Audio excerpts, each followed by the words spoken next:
Dehydrated होती है, जिसकी वजह से सीबम का ओवर प्रोडक्शन होता है और इसी की वजह से हमारी स्किन ऑयली हो जाती है और इसकी वजह से हमारी स्किन में एक्ने, ब्रेकआउट्स, पिंपल्स जैसे प्रॉब्लम्स का आना बढ़ जाता है। तो अगर हम अपनी स्किन को हाइड्रेटेड रखें तो सीबम का ओवर प्रोडक्शन कम हो जाएगा और इससे हमारी स्किन ऑयल बैलेंस्ड रहेगी और एक्ने, ब्रेकआउट्स और पिंपल्स की प्रॉब्लम भी नहीं होगी।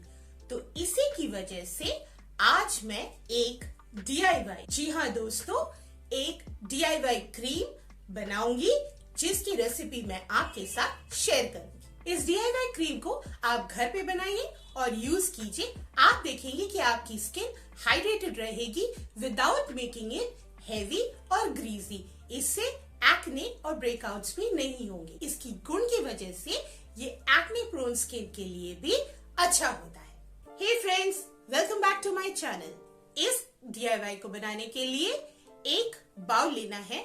मैं एक पुरानी क्रीम का कंटेनर ले रही हूँ और इसमें मैं 2 चम्मच एलोवेरा जेल के डाल रही हूँ। दोस्तों, एलोवेरा जेल हमारी स्किन की प्रॉब्लम्स को सॉल्व करने के लिए माना जाता है। दोस्तों, अगर आप एलोवेरा जेल यूज करना चाहें तो अच्छी क्वालिटी का एलोवेरा जेल यूज करें। मैं एलोवेरा जेल के कुछ लिंक्स डिस्क्रिप्शन में दे दूंगी, आप जाकर वहां से ले सकते हैं। अब मैं आलमंड ऑयल लूंगी।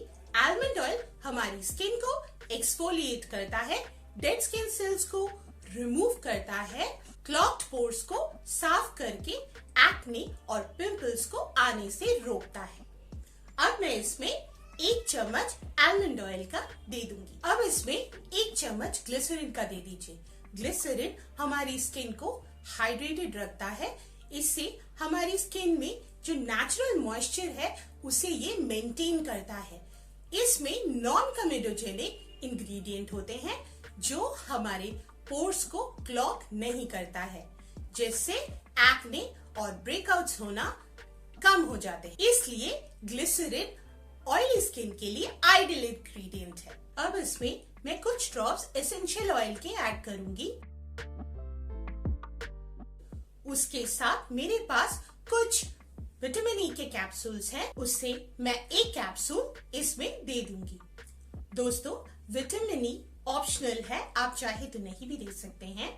विटामिन ई में फैट सोल्यूबल प्रॉपर्टी होता है, ये हमारी स्किन में क्विकली एब्जॉर्ब हो जाता है। मेरी स्किन ऑयली टू कॉम्बिनेशन है और मेरी स्किन में विटामिन ई से कोई प्रॉब्लम्स नहीं होते हैं, इसीलिए मैं इसमें विटामिन ई का कैप्सूल यूज कर रही हूँ। अगर आप विटामिन ई को यूज कर रहे हैं तो एक पैच टेस्ट जरूर कीजिए। अब इन सारे इंग्रेडिएंट्स को अच्छी तरह से आपको मिक्स कर देना है, तो आपका क्रीम रेडी है। इस DIY क्रीम को आपको 2 से 3 बार यूज करना है। इसे यूज करने से पहले आपको अपने फेस को अच्छी तरह से धो लेना है और उसके बाद वेट फेस पे आपको इसको अप्लाई करना है।